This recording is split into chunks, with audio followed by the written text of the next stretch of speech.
tenaga pengajar di Madrasah Al-Farihin tempat Ustaz Syarkhawi, dan juga merupakan guru takmir Pulau Pinang.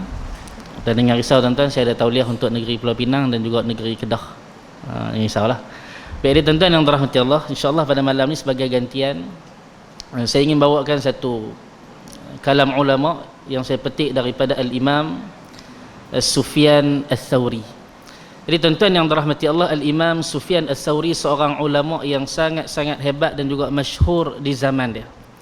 Cumanya untuk pengetahuan kita tuan-tuan, nama Al-Imam Sufyan Ats-Tsauri ni tidaklah boleh kita nak letakkan sebagai nama kepada anak ataupun cucu kita. Adapun Sufyan itu cantik, tetapi Ats-Tsauri ni jangan kita buh pada anak kita.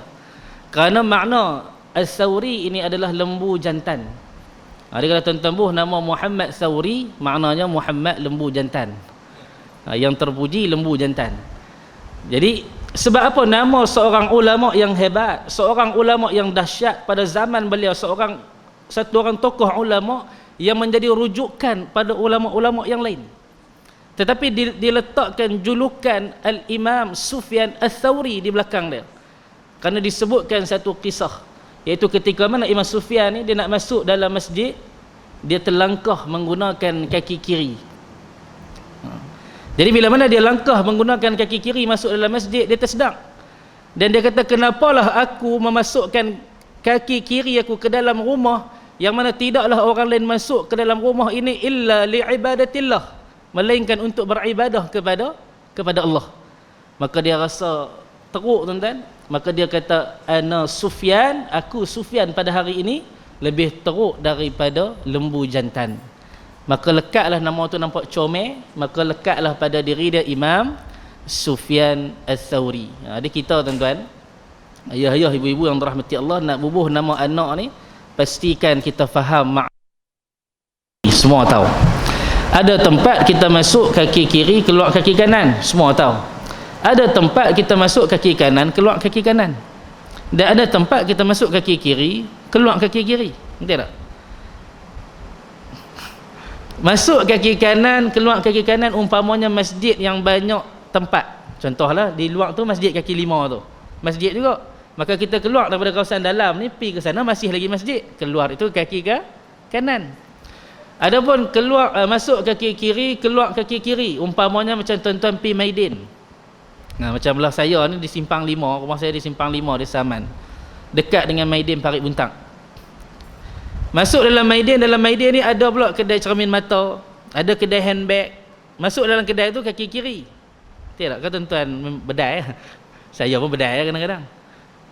Kita masuk dalam kedai cermin mata tu kaki kiri. Keluar daripada kedai cermin mata tu kaki kiri. Sebab masih lagi berada dalam pasar raya Maidin tu.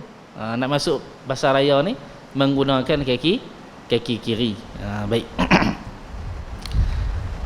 Al-Imam Sufyan Ats-Tsauri, apa yang dia cerita tuan-tuan, saya nak bawa pada tuan-tuan pada hari ini sebagai menggantikan Ustaz Syarkhawi ni, dan kita pun tidak ada masa yang panjang.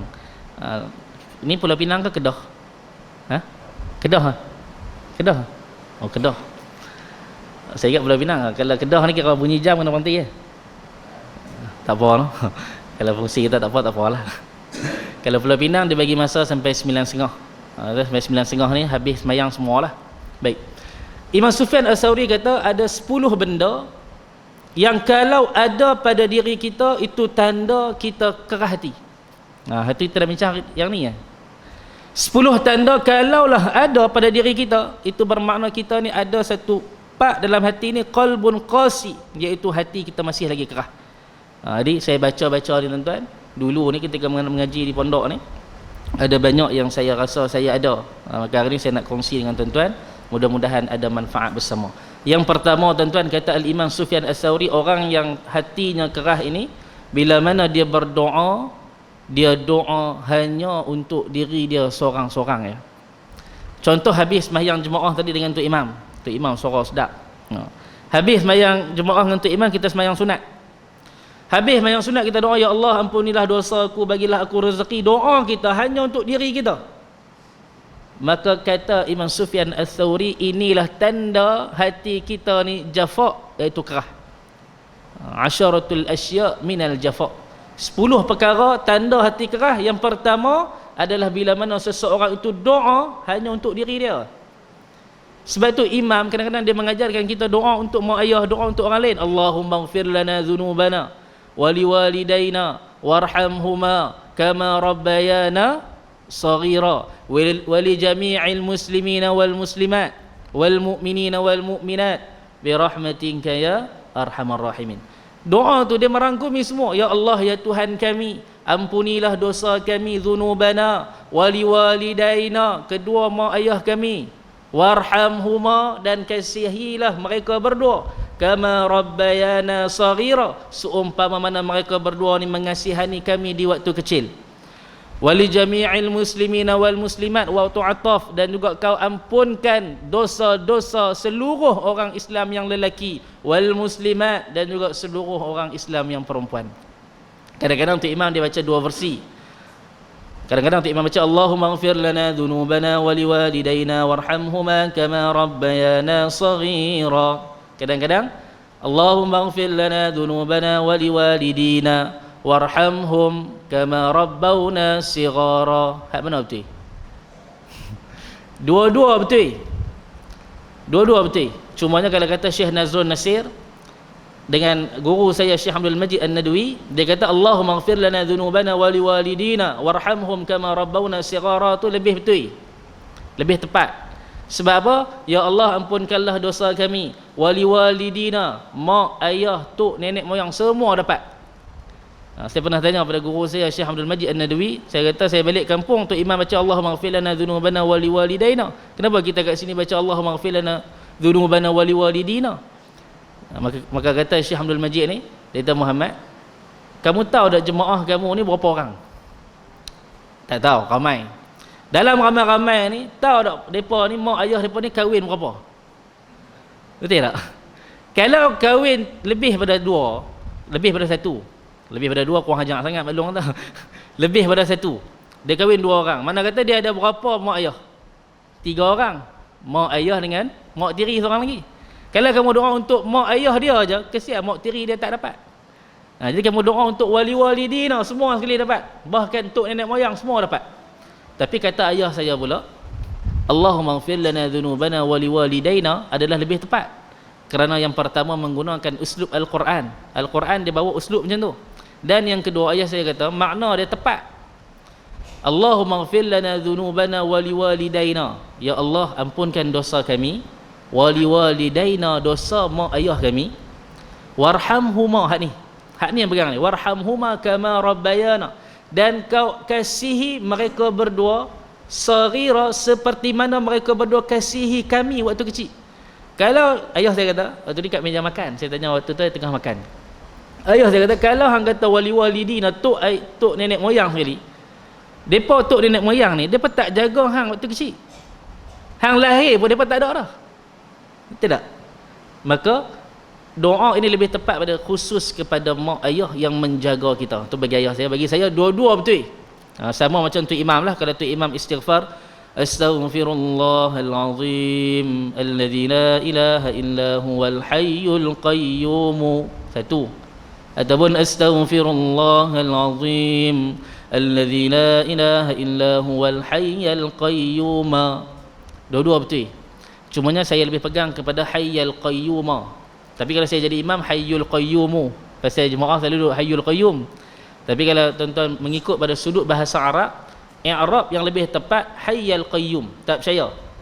Hayyul qayyum ini dia adalah sifat kepada Allah yang maha hidup, yang maha berdiri sendiri. Bila mana sifat dalam bahasa Arab, dia akan mengikut kepada yang disifatkan. Contoh Allah. Allah itu kalau baris dia atas, sifat dia akan ikut baris atas. Kalau baris dia bawah, sifat dia akan ikut baris bawah. Cuba kita baca. Astaghfirullah kahikahu. Ha kan? Astaghfirullahal azim. Ha. Allah tu baris ha. Baris atas fathah. Alladzi la ilaha illa huwal al-hayya lah. Pasal Allah tu baris atas. Dia kena ikut baris tu. Tapi kalau hayyul qayyum pun betul juga, kerana dia buh kepada mubtada' mahzuf dan sebagainya, betul juga. Tetapi i'rab yang lebih tepat hayya. Cumanya kalau saya jadi imam, saya akan guna hayyu juga, sebab nanti orang akan petikai kita. Orang yang tak mengaji ni dia akan petikai kita. Kita mana boleh baca hayyul qayyum, dia tak ada dalam kitab. Memang tak ada. Pasti dia tak baca betul-betul manaqib dan juga nuskhah yang asli ni. Tuan-tuan boleh buka kitab Sairus Salikin Syekh Abdul Samad Al-Falimbani, dia ada susun wirid tersebut yang kita baca lepas semayang ni, yang disusun oleh Al-Imam Al-Qushashi, Hayyul Qayyum. Cuba tuan-tuan baca ayat kursi. Allahu la kan, okey, Allahu baris dhammah, baris depan. Allahu la ilaha illa huwal hayyu. Hayyu, betul tak? Dia akan ikut sifat, dia akan ikut mausuf, dia akan ikut yang disifatkan. Allah tu baris apa, dia akan ikut yang tu. Jadi tak ada masalah pun, tak perlu gaduh. Tak perlu bergaduh, dua-dua boleh. Allah maghfir lana dzunubana, dua-dua boleh. Jadi nak bagi tahu apa, yang pertama ni doa, pastikan doa pada orang lain juga.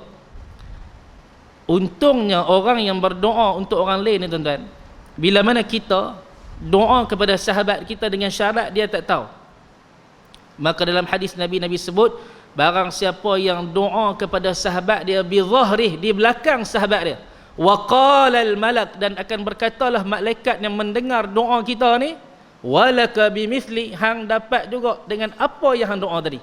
Kita doa, ya Allah kau mudahkan urusan tu imam ni, maka kata malaikat, ya Allah kau mudahkan juga urusan dia ni. Kita kata, ya Allah kau luaskan rezeki kawan aku ni, kata malaikat yang dengar doa kita, ya Allah kau luaskan juga rezeki dia. Dan di antara mulut malaikat dia tuan-tuan dengan mulut kita, tak tahulah malaikat dia ada mulut ke tak, tapi nak kata doa tu, doa malaikat dengan doa kita mana yang makbul tuan-tuan ni? Malaikat. Mana kata kalau kita doa pada orang lain, keuntungan besar buat kita. Maka tuan-tuan doa kat saya, tuan-tuan doalah tu budak pakai jubah merun tu, bagilah dia rezeki banyak, tambah ilmu dan sebagainya. Tuan-tuan juga dapat macam tu. Itu penting kita doa kepada orang lain. Dan Dr. Ismail Kamus Arwah almarhum, Dr. Ismail Kamus, dia ada ajak satu cara nak angkat tangan, nak bagi mustajab doa kita, iaitu tuan-tuan tengok tangan tuan-tuan ni ada nombor 18 dengan 81 kan. Tuan-tuan gabungkan ketika mana nak angkat doa, gabungkan nombor 1 sehingga dia jadi huruf ba. Ni, bila kita gabung tu, dia akan jadi huruf ba. Nanti tuan-tuan try buat lah, kalau malu nak buat lah ni. Buat tu sampai jadi huruf ba. Lepas tu dia cari titik tang mana, tak tahu. Titik itu tuan-tuan kena angkat dan menjadikan titiknya di hati. Dan berkata dalam kitab tu, Dr. Ismail Kamus kata, huruf ba ini dijaga oleh malaikat yang mengangkat doa seorang hamba kepada Tuhan dia.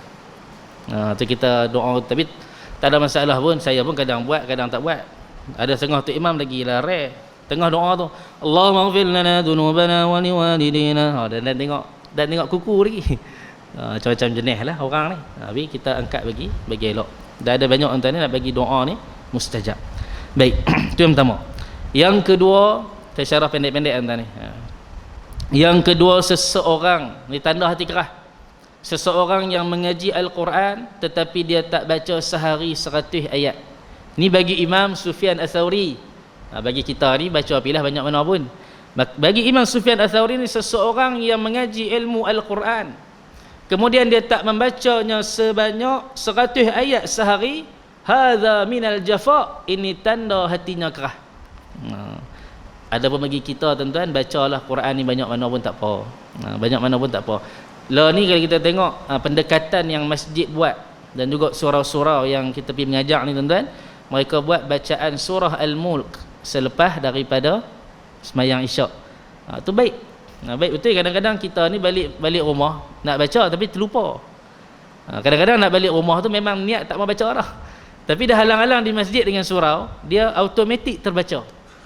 Dan tuan-tuan pun tahu di Kedah, orang Kedah ni mesti tahu, saya dulu mengaji di Kedah, di Pondok Derang. Buku yang Ustaz Syarkhawi baca tu, 40 hadis menuju jalan syurga tu, karangan Ustaz Zamri, senior saya di Derang dulu. Dan habis dia mengaji Syariah, dia kahwin dengan anak pengasas iaitu Syekh Nikmat Yusof. Kemudian dia mengajar kami kitab Umdatus Salik, dan juga dia mengajar kami kitab Munatul Musalli di Pondok Derang. Dan kemudian lah ni dia buka pengajian, pondok pengajian di Mahat Darut Taujih Penaga, Kota Ok. Dan saya pun baru baru ni hari Sabtu yang lalu menjadi juri untuk pertandingan tazkirah di Mahat dia. Kitab dia adalah yang terjemah ataupun dia yang susun 40 hadis menuju ke jalan syurga tu. Ustaz Zamri bin Hashim, senior kami. Jadi di daerah ni saya dengar banyak cerita lah berkenaan dengan empangan perih bagi orang Kedah kan. Empangan perih yang ketika mana sebelumnya nak dijadikan empangan dia adalah kampung. Bila mana nak dipindahkan penduduk kampung untuk dijadikan empangan, dipindahkan juga tanah-tanah perkuburan. Maka dalam proses perpindahan di empangan perih ni ada satu tanah perkuburan yang jasad seorang wanita muda yang tidak hancur. Ni kalau orang tua-tua dia tahu sangat kisah ni. Dia saya ringkas-ringkas gitu lah. Satu jasad perempuan muda yang tak hancur. Lalu bila mana ditanya kepada mak dia, kenapa? Apa amalan yang anak makcik ni buat, sedangkan kita pun tahu anak makcik ni dah meninggal lama dah. Maka kata mak dia, anak aku ni muda macam orang lain juga, duk yak-ye macam orang lain lah. Orang Penang kata duk yak-ye lagi, duk seronok-seronok. Tapi walaupun dia duk seronok, sebelum tidur dia tak pernah tinggal surah Tabarakalladzi biyadihil mulk wa huwa ala kulli syai'in qadir sampai habis. Rezeki dia dijaga. Kan surah tu Nabi kata dia menjadi syafaat di dalam kubur kelak. Jadi bacalah Al-Quran banyak mana kita nak baca pun tuan-tuan. Terpulang pada kita. Dan saya pernah dengar satu ceramah daripada seorang syekh ni, saya tak ingat, dalam bahasa Arab. Dia kata kalau kita nak bagi rumah kita berkat, apa yang ada dalam rumah semuanya berkat, apa yang masuk dalam rumah semuanya berkat, dan apa yang keluar dalam rumah semuanya berkat. Buat 3 benda. Yang pertama, iqra safhatan minal Quran, baca satu muka surat Al-Quran, daripada Al-Quran, satu muka surat. Yang kedua, iqra hadisan, baca satu hadis min hadis Rasulullah sallallahu alaihi wa alihi wasallam, baca satu hadis sahaja daripada hadis Nabi sallallahu alaihi wa alihi wasallam. Dan yang ketiga, boleh buat pilihan sama ada nak salawat ataupun nak istighfar. Kullayum, dia kata, buat setiap hari di rumah. Dia akan menjadikan apa yang ada dalam rumah kita, daripada makanan, daripada minuman, daripada ahli keluarga, dan apa yang masuk, apa yang keluar, semuanya barakah dalam rumah kita. InsyaAllah tuan ni kita cuba buat. Saya pun buat slow-slow, tuan-tuan pun kita buat, tuan-tuan mungkin dah buat dah. Saya lah buat slow-slow dan kita istiqamah hingga akhir hayat kita. InsyaAllah diberkati dalam rumah kita. Bila mana berkat apa yang ada dalam rumah ni tuan-tuan, tidaklah jadi pergaduhan, tidaklah jadi hartanya tak cukup dan sebagainya. Tuan-tuan tengok kes penceraian sampai 30 ribu lebih. Dahsyat tuan-tuan ni. 30 ribu lebih. Daripada bulan 1 sampai bulan 8. Kes penceraian. Sebab apa? Pergaduhan, hubungan yang tidak ada barakah di sisi Allah. Sama juga tuan-tuan, dan penyumbang besar kepada benda ni tuan-tuan, tak lain dan tak bukan drama-drama ni. Dia tak?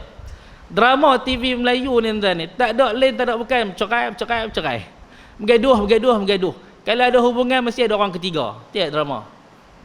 7 hari mencintai ku kamu dah. Saya pun tak tahu ku kamu belakang tu. 7 hari mencintai, macam-macam lah tuan-tuan ni.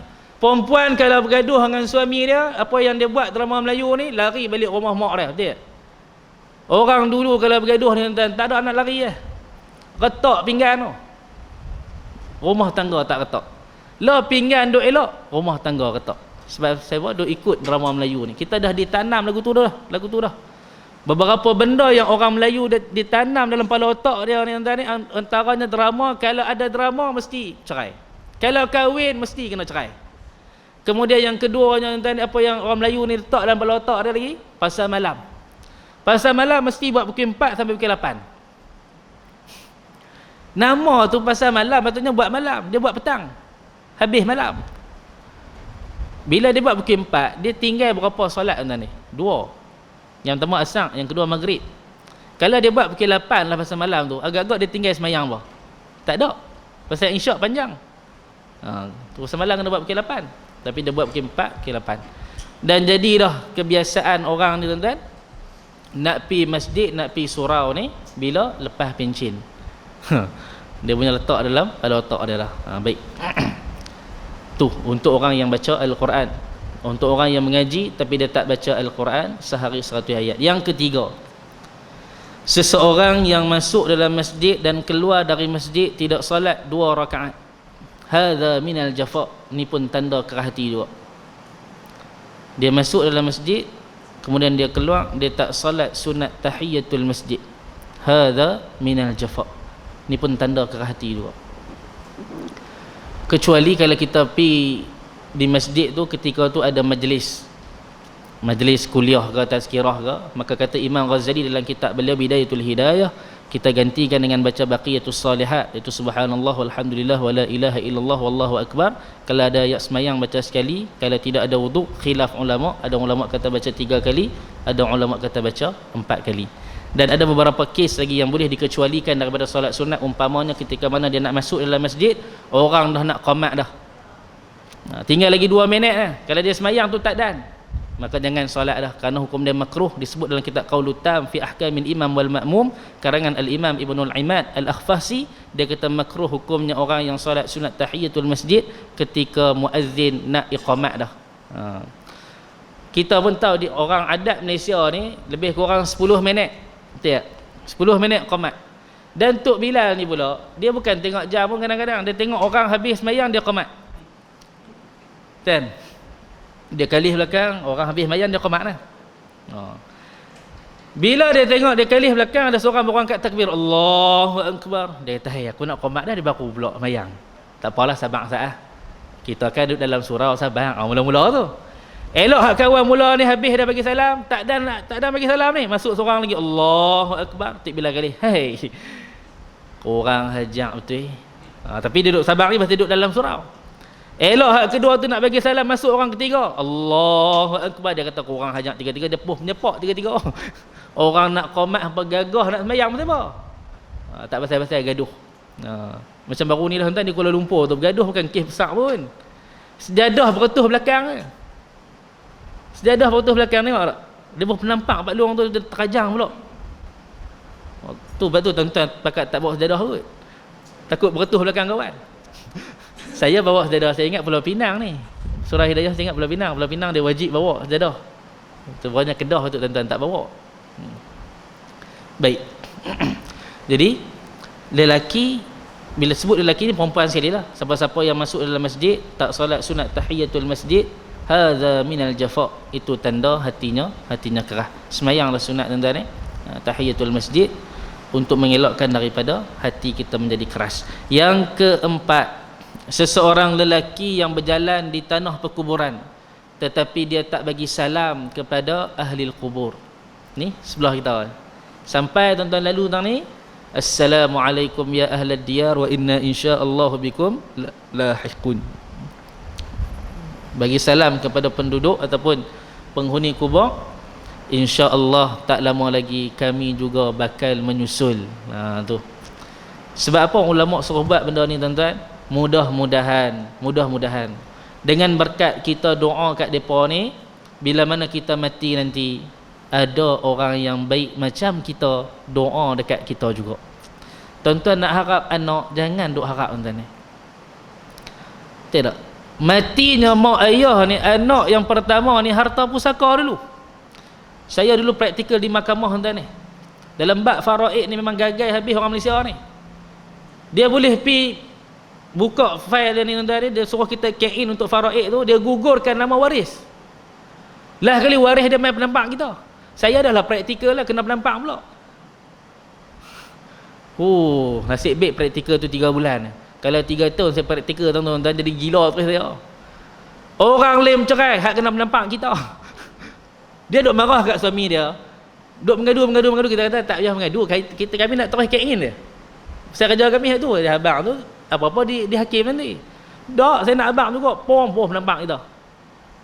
Dia kata semua lelaki sama ke? Memanglah sama. Kalau lelaki macam perempuan, hang jenuh lagi kot. Teruk tuan ni. Saya tak mahu orang praktikal di mahkamah ni. Dahsyat. Dahsyat. Mudah-mudahan tuan, jangan doa harap kat anak ni, mudah-mudahan ada orang tolong doa kat kita ni, dengan berkat kita doa kat orang lain. Anak ni jangan doa harap. Hak kopiah pun bila main harta pusaka ni, dia boleh jadi harta puaka, hilang kopiah dia. Jangan duk harap tu. Jadi berhati-hati. Kita buat langkah awal tuan-tuan ni, pi doa siap-siap kepada ahli kubur, mudah-mudahan nanti ada orang tolong doa kat kita. Dan kata ulama, bagi orang lelaki terutamanya yang hatinya keras, di antara cara nak bagi lembut hati ni adalah dengan kita melihat mayat itu diturunkan ke liang. Orang perempuan mungkin susah nak dapat fadilat ni pasal orang lelaki duk rumun, kan? Jadi orang lelaki dia mudah tengok mayat tu turun di liang, itu boleh menyebabkan hati kita ni lembut. Dan kalau tuan-tuan tengok kisah-kisah ulama dulu ni, mereka nak lembutkan hati dengan mereka beribadah tidur di kubur. Tuan-tuan cuba buat malam ni, jangan panggil saya lagi. Tuan-tuan abang kat anak malam ni mak dengan ayah tak balik, kami dua nak pi beribadah di kubur junjung tu. Jangan buka pintu. Tengok-tengok pukul 1 mak dia ketuk pintu. Kita buat mak balik ni. Pak hang jumpa pocong, mak lari, mak tinggal dah. Tak apalah tuan, try dulu. Beribadah di kubur. Dan banyak kisah-kisah yang tak sempat kita nak ceritakan. Doa tuan-tuan ni, doa kepada penghuni kubur, mudah-mudahan ada orang doa kepada kita nanti insya-Allah. Yang kelima, seorang lelaki yang masuk dalam satu negeri pada hari Jumaat tetapi dia tidak salat Jumaat, hadza minal jafa. Ni pun tanda dia kerah hati. Ini maknanya apa? Dia keluar sebelum subuh dalam mazhab Syafi'i. Kalau keluar sebelum subuh tak payah sembahyang Jumaat, dia tak gugur kalau dia pergi musafir. Tapi bila mana dia keluar sebelum subuh, dia sampai tempat dia tu, dia duduk di homestay dia tu, dia tak ada buat kerja apa pun. Lepas tu bini dia kata ni, masjid sebelah ni alang-alang pilah sembahyang Jumaat. Dia tahan nak pergi buat apa? Kita kan musafir. Maka kata Al-Imam Sufyan As-Sawri, orang yang macam ni hati dia masih lagi kerah walaupun hukum dia kata boleh. Kecuali kalau kena sangkut ziham, najam dan sebagainya tu tak ada masalah lah. Ni saya saja ni bagi Imam Sufyan As-Sawri. Duduk saya saja tak mau pergi sembahyang, ini tandanya kerah hati. Tapi kalau orang tak bagi sembahyang, dia gagah pihak ni mangkak. Orang tak bagi pergi sebelum ni hak PKP ni 12 orang lah, gagah nak masuk. Duk pergi bertengkar dengan rela tu pula. Aduh, hak ni mangkak piang. Orang tak bagi pergi, dia gagah pergi. Kadang-kadang orang yang rajin pergi surau, rajin pergi masjid, dia faham dah. Di kampung saya tuan-tuan ni, tak mahu abang tang mana. Tuan-tuan pun tahu dah. Kampung saya, ayah saya dia tak sihat. Saya ganti ayah saya jadi imam. Waktu tu yang boleh pergi masjid 3 orang kan. Tok Imam, Tok Siok, Tok Bilal. Pilah masjid ni, ayah balik tu ayah saya tanya, Muhammad, berapa orang masjid ni? 3 orang Saya kata, ayah bukan 3 orang, 20 lebih. Ayah kata, biar betul. 20 lebih, siapa dia? Tak kenal ayah. Tak tahu dia pemain mana-mana. Rambut panjang. Pakat nak bertobat habis tuan ni. Lah kali asak tu saya pergi, saya kata, tuan-tuan, saya tak kenal tuan-tuan ni tak mana ni. Hak kenal pun ada 2-3 orang lah. Hak lain tak kenal ni, main kot mana tak tahu. Saya kata tak boleh main masjid ni pasal kita tetap 3 orang kan. Pasal PKP ni. Renyah asak tu sampai hari. Lah kali panggil rela duduk depan pintu. Kalau tuan-tuan tengok di belah-belah belakang sorai tu sampai tu imam kena rabat atas lori tu. Tu imam ni dia tak tahu apa ni, dia main dia nak jadi imam. Kita jemaah kita pergi tambah, tiba-tiba dia kata tengok aku kena angkat atas lori. Nasib baik dia pakai hak dalam tu. Dengan plekat nak rabat atas lori, kalau tak pakai hak dalam tu mampus ni. Kesian ke tu imam, kesian ke tu Bilal, kesian ke tu Siok. Jadi kalau dia kata tak boleh tu tak boleh lah. Kita jangan mengambil mudah. Dia kata ni nak jadi munafik ke apa pengurusi ni, tak boleh bagi orang masuk dalam masjid. Bukan tak mau bagi, kita nak jaga nyawa. Sembahyang jemaah ni sunat, fardu kifayah. Dah 3 orang tu buat, hak lain dah terlepas dah. Adapun nak jaga nyawa ini wajib. Dia tak wajib. Maka bila mana nak jaga nyawa ini wajib tu, kita jaga sungguh. Kita tak boleh samakan masjid dan surau dengan tempat lain tuan-tuan. Ini yang jadi masalah kita bila kita samakan masjid dengan kedai makan. Kalau tuan-tuan pergi di Pulau Pinang kedai makan, kita boleh makan rapat-rapat. Di Kedah boleh tak? Tak boleh juga. Kalau di Perak kedai makan tu masih renggang lagi. Kalau Pulau Pinang tuan-tuan pergi, kami dah rapat dah. Dia kata ni Ustaz, Pulau Pinang kedai makan ni dah rapat dah, kenapa masjid tak rapat lagi? Dia duduk samakan masjid dengan surau tu, mana takkan boleh sama tuan ni. Masjid kita solat di sebelah kawan yang kita tak kenal dia. Kita tak tahu pun di rumah ni tadi dia pergi mana. Adapun di kedai makan kita rapat, kita duduk dengan keluarga kita yang memang kita dah rapat dah di rumah. maka tak boleh samakan dengan masjid. Bahkan ada orang yang kata sembahyang jarak-jarak tidak sah dan sebagainya. Ini lagi pandangan yang tak sepatutnya tuan-tuan. Sembahyang jarak-jarak ni dia kata tak sah. Ni ada seorang Pak Long ni duduk di Perak. Kita kata kat dia, sembahyang rapat hukumnya sunat hayat. Sunat hayat ni. Bila mana seseorang itu tak merapatkan saf, hukumnya disebut dalam kitab Bastul Kafi karangan Al-Imam Jalaluddin As-Suyuti, siapa-siapa yang tak menyempurnakan saf, bi anna hadza, sesungguhnya perbuatan tersebut makruh. Dan dia kata wa annal makruha fil jama'ati, dan sesungguhnya benda makruh kalaulah dilakukan dalam solat jemaah, tasqutu fadilatuha, akan gugurlah fadilat sembahyang jemaah. Yang pertama gugur. Adakah gugur kita sembahyang renggang-renggang ni? Maka datanglah satu kaedah usul fiqh, al makruh tazulu bil hajah. Makruh ini akan hilang bila mana ada keperluan. Maka tidaklah kita sembahyang renggang-renggang ini tidaklah sampai tahap haram dan batal, bahkan tidak makruh hukumnya. Nak jaga nyawa tuan ni. Memanglah kalau ikut pakai mask tengah sembahyang. Disebut oleh Al-Imam Nawawi dalam Syarhul Muhadzab, orang lelaki yang memakai penutup hidung dan mulut solatnya makruh. Tetapi berdasarkan kaedah yang kita sebut al-makruh tazulu bil hajah, makruh ini akan hilang bila mana ada hajat. Lah ni ada hajat dah kita pakai ni. Ada kerana COVID-19 ni. Jadi kita nak membantu kerajaan tuan ni. Baik. Solat Jumaat. Jadi solat Jumaat ni kena berhati-hati. Yang keenam, seseorang yang alim turun ke tempatnya tetapi dia tidak datang menadah ilmu. Hadza minal jafa. Ni pun tanda kerah hati juga. Bila mana pengurusi panggil, dia buat satu program panggil tok guru. Ada di sini ada dua orang tok guru tu ni. Dua-dua keturunan Yahya, Ustaz Bakri Yahya dengan Ustaz Hafizan kan. Dua-dua alim tuan-tuan ni. Kalau main tempat kita tak pi menadah ilmu tu tanda hatinya kerah. Kalau macam kami ni tuan-tuan, kami bukan tok guru, kami tok garu. Hak muda-muda ni jangan duk kata dia tok guru. Oh dia kata saya serban, saya lagi besar daripada Ustaz Bakri. Ustaz Bakri Yahya berapa inci ya, saya naik sikit pada dia. Hak muda tok garu, hak tua tok guru. Apa beza tok garu dengan tok guru? Orang garu kita sedap. Sedap kalau gatai garu sedap. Sedap. Hak muda-muda ni cakap memang sedap. Tapi sedap begitu lah.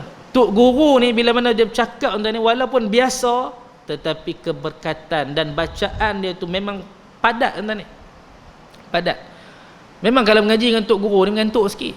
Bismillahirrahmanirrahim. Lena lah 5 orang. Alhamdulillahirabbil alamin. Lena lagi 10 orang. Adapun bermula, kelam habis ni. Tinggal tok siap mata duk tu. Dia kata kalau aku kelam habis tu. Bermula ya tu, bermulalah niat tidur mereka itu. Bila nak bangun puak-puak ni? Wallahu a'lam. Dan bangun tang mana kita? Walaupun lagu tu tuan-tuan, tapi tok guru ni cakapnya sikit menusuk dalam hati ni. Mengaji dengan tok guru banyak, mengaji dengan tok garu ni sikit-sikit dia. Itu biar ada penilaian yang tepat tok guru ni. Baik, yang keenam dah habis. Yang ketujuh, seseorang lelaki yang jemput kita pi kenduri dan kita tak pi. Hadza minal jafa. Ni pun tanda kerah hati. Kenduri dia sebelah rumah kita, kenduri kahwin, kita tak pi, itu tanda kita kerah hati. Ni tak payah bahas panjang tuan-tuan ni. Kita terus ke yang ke-8. Seseorang yang muda yang tidak menghabiskan masa mudanya dengan ilmu dan juga adab. Hadza minal jafa. Ni kata kat diri saya lah. Tuan-tuan tak muda lah. Kau muda juga. Orang muda ni umur berapa? Lepas balik sehinggalah 39. Tu muda. Muda 39 bang, muda je. Muda je. Satu geng lah kita. Naik umur 40 sampai 59, ini seseorang lelaki yang telah sampai tempoh matang. Mana kata dia dah tempuh macam-macam pengalaman dah. dia matang. Sebab tu Nabi SAW diangkat menjadi Rasul ketika berumur 40. Dah matang dah. Naik umur 60, 70, 80, 90, 95. Lejak sikit dah 95 tu. Dan ke atas lah. Dia saja tu pasal berhenti dalam stesen tu. Naik ke atas 100 lebih sampai meninggal dunia. Ini orang panggil orang tua. Ataupun bahasa lembut dia orang lama. Dia tak kurang hajak dan dia dah lemai, ganti panggil orang tua tak, tuan-tuan muda. Hak tua masjid lain. Tua. Orang tua ni kita kena panggil dekat dia syekh. Syekh ni maksudnya orang tua. Jangan duk panggil dah Pak Man Koleh, Pak Man Koleh. Syekh Man. Dia masuk pintu tu, Syekh Man, umur dia 61. Syekh Man sihat noh. Syekh noh. Masuk dalam lagi tok siap pula. Syekh Man. Oi, Syekh. Elok tu imam nak dia boleh tahan tu. Dia kata abang saya Syekh hantar imam. Abang dia ni Syekh hantar tu Syekh orang tua.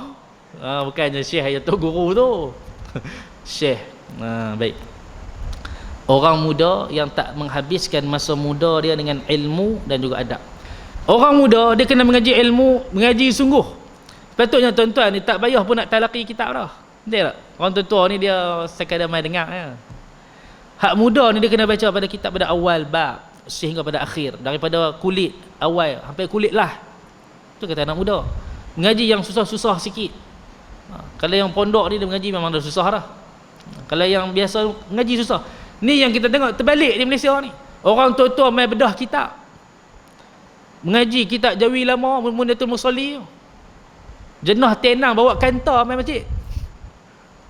Cina tu berheran pasal apa? Pakat ramai main beli kantar. Pasal ustaz malam ni buka Mundatul Musalli hak kecil tu. Tu dia pakat berkantar bagai.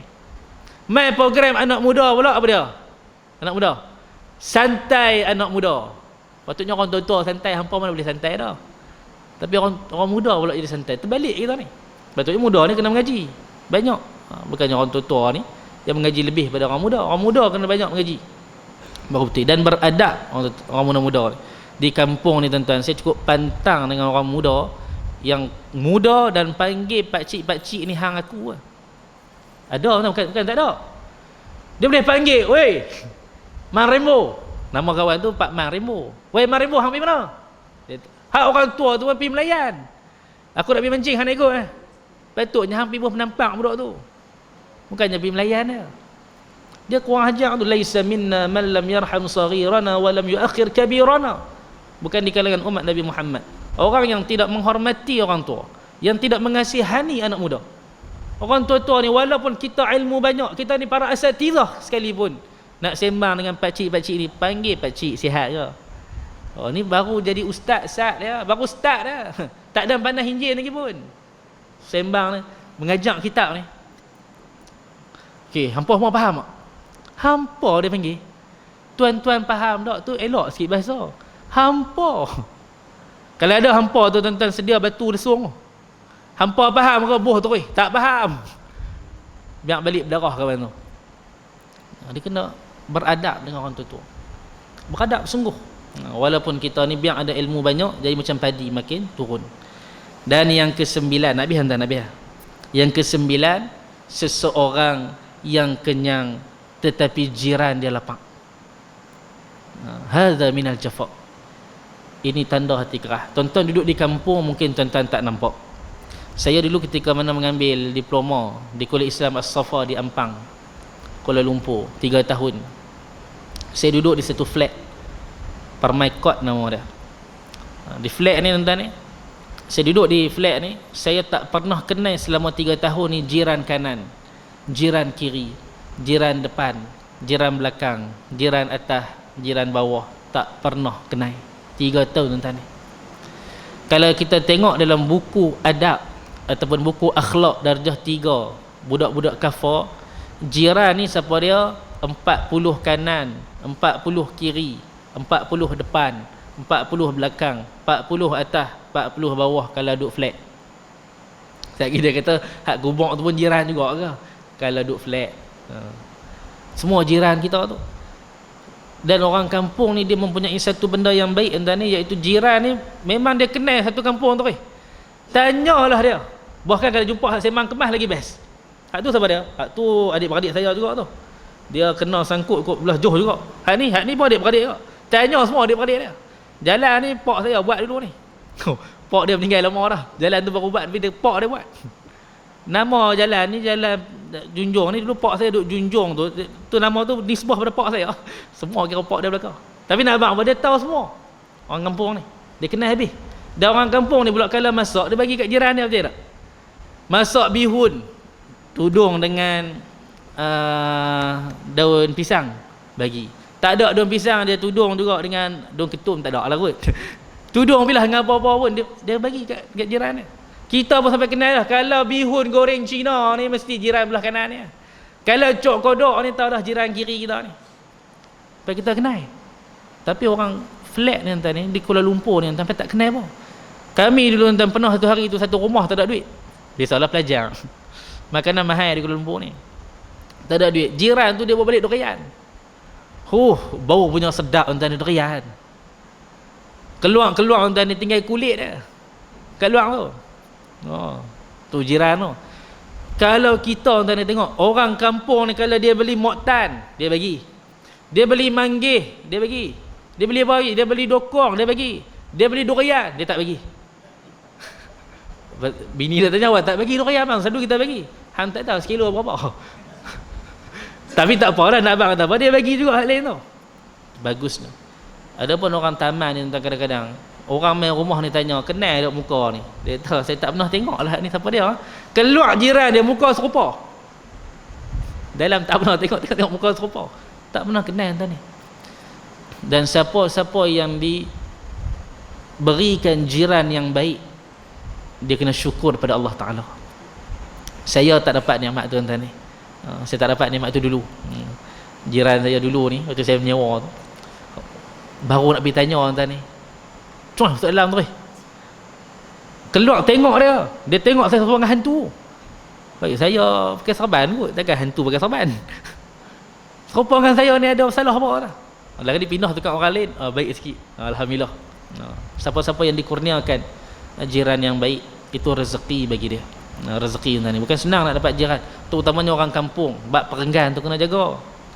Perenggan tu walaupun dia dilindung dengan semak batu perenggan tu, kena jaga bagi elok. Rumah dia bersih lah, bakar sampah perenggan kawan. Mana boleh. Kena jaga bagi elok. Yang terakhir, yang ke-10. Saya tak mahu lama-lama tuan ni. Dan yang ke-10, yang terakhir, seseorang yang berjalan sekali tetapi dia tak tanya nama. Ni saya kena buat contoh baru tuan-tuan faham. Contoh, kita pergi melancong bawa isteri kita. Saya pun macam tu lah, bawa isteri dia memang lama lah kalau kita berjalan ni kan. Bawa isteri orang lelaki ni kebiasaannya saya lah, kalau saya kalau dia nak beli barang apa, saya akan tunggu di luar, tak larat jalan. Dia nak pilih kain batik ke kan, pilihan kawi tu, dia kata saya nak pilih selai kain batik. Selai tu jangan percaya, memang dia nak ambil selai tapi dia rongkah tu kedai tu. Mentara nak dapat hak selai tu, kita pilih, kita duduk di luar. Bila kita duduk di luar, ada orang akan tanya kita, sembang, bergelak. Bini kita keluar, dia bang balik, sembang dengan siapa tadi, duduk bergelak. Allah tak tanya nama dia. Tu maka bagi Imam Sufyan As-Sauri, orang yang macam ni, hadza minal jafaq, ni bagi dia, ini tandanya kerah hati. Saya entah dulu ni, waktu ngaji di pondok, saya cuba praktikal ilmu ni. Saya waktu ngaji di pondok, saya balik ke Derang ni, naik KTM, naik kereta api tu, pasal murah. Kalau nak ayah nak hantar ni kesian kan. Jadi pasal murah, naik KTM. Selalu bila saya pakai kopiah, orang akan sembang, tadi main pada mana semua. Saya kata okey, mulai hari ni kalau orang tanya aku akan tanya dulu nama dia. Saya nak praktik benda ni. Tengok semangat. Maka waktu saya jalan tu sampai di Sungai Petani, ada seorang Pak Long ni, dia turun daripada train. Turun daripada train, dia tanya saya, adik pergi mana? Saya pun hati, inilah waktunya kita nak praktik ilmu kita ni. Kemah lah. Saya kata, pakcik sabar pakcik lah. Yang pertama saya nak tanya, pakcik mai dari mana? Bukan, pakcik nama apa? Saya kata, pakcik nama apa? Dia kata, pakcik mai daripada Sungai Petani. Saya kata, tak, pakcik nama apa? Dia kata, pakcik daripada Sungai Petani. Adik mai daripada mana? Aku tanya lain jawab lain. Adik mai daripada mana? Saya kata, saya mai daripada Timur Tebal. Awak aku tanya lain, hang jawab lain. Saya kata pasang dah. Kita baru nak praktik ilmu kita ni. Dia buat pasal dah. Lah dia nak jadi cerita tuan ni, dia kalih belah kiri dia. Dia kalih belah kiri dia. Rupanya dia pakai alat pendengaran tu. Saya kata pasang dah, aku baru nak praktik ilmu dapat lagu ni pula dah. Saya kata macam ni lah. Saya pun tak mau nak kuanjak. Saya tak suka kuanjak dengan orang tua. Saya pun pergi lari di hujung sana. Saya bukan tak mau lari, bukan tak mau bercakap dengan tuan ni. Bila bercakap dengan dia, satu gerabak tu tahu saya tu. Hang nama apa? Takkan satu gerabak tu tahu saya nama Muhammad main di Bung Tebal mengaji derang kot. Dia punya darah. Hang duduk mana? Oh dia tuan ni. Tapi tak apalah, walaupun kita nak praktik ilmu tu tak berjaya, tapi saya cuba lepas tu. Tadi yang call saya siapa dia tak? Saya tanya nama kan. Saya tanya nama. Saya cuba praktik slow-slow lah. Nasib baik abang dengar tu. Nasib baik ustaz dengar, kalau ustaz tak dengar tadi. Jadi tuan-tuan yang dirahmati Allah, inilah 10 tanda mengikut sudut pandangan Imam Sufyan Ats-Tsauri. Jadi tuan-tuan yang dirahmati Allah, kalaulah ada benda tu pada diri saya, ada benda tu pada diri tuan-tuan, kita sama-sama buang. Hanya kita yang tahu hati kita ni ada ke tak ada benda yang saya sebut tadi. Saya yang sebut pun kadang-kadang mungkin ada, tuan-tuan yang dengar mungkin tiada, dan boleh menjadi peringatan kepada orang lain, mudah-mudahan bermanfaat. Jadi tuan-tuan yang dirahmati Allah, saya wakil pada Ustaz Syarqawi, belakang tu ada tabung dia, yang mana kami tengah mengutip sumbangan pada orang ramai untuk memudahkan proses pusat pengajian Ustaz Syarqawi. Dan mungkin Ustaz Syarqawi dah cerita panjang pada tuan-tuan, saya pun tak cerita panjang lah. Jadi saya hanya wakil pada Ustaz Syarqawi, dan saya wakil juga pada Ustaz Syarqawi memohon kemaafan kerana tak dapat hadir malam ni. Dan kebetulan saya pun free malam ni kerana belum mula lagi kuliah di tempat lain. Jadi saya mai di sini. Bulan-bulan depan ni dah start masjid lain tu, tak boleh mai dah lah, nak ganti Ustaz Syarqawi ni. Terima kasihlah pada tuan-tuan yang sudi dengar dan sebagainya. Kalau ada kesalahan dan sebagainya, Ustaz, tuan-tuan boleh bagi tahu kepada Ustaz Syarqawi. Dia merupakan mudir kami, dan kami ni tenaga pengajar di tempat tu, anak-anak buah dia belakang lah. Jadi kalau rasa saya ni tak kena dan sebagainya, boleh bagi tahu kepada Ustaz Syarqawi, dan saya akan buat perubahan dari masa ke semasa, sedikit demi sedikit insya-Allah. Doakan saya doakan tuan-tuan. Kita jumpa lagi pada masa akan datang. Aqulu qawli hadza wa astaghfirullahal azim li wa lakum. Wassalamualaikum warahmatullahi wabarakatuh. Al-Fatihah. Bismillahirrahmanirrahim.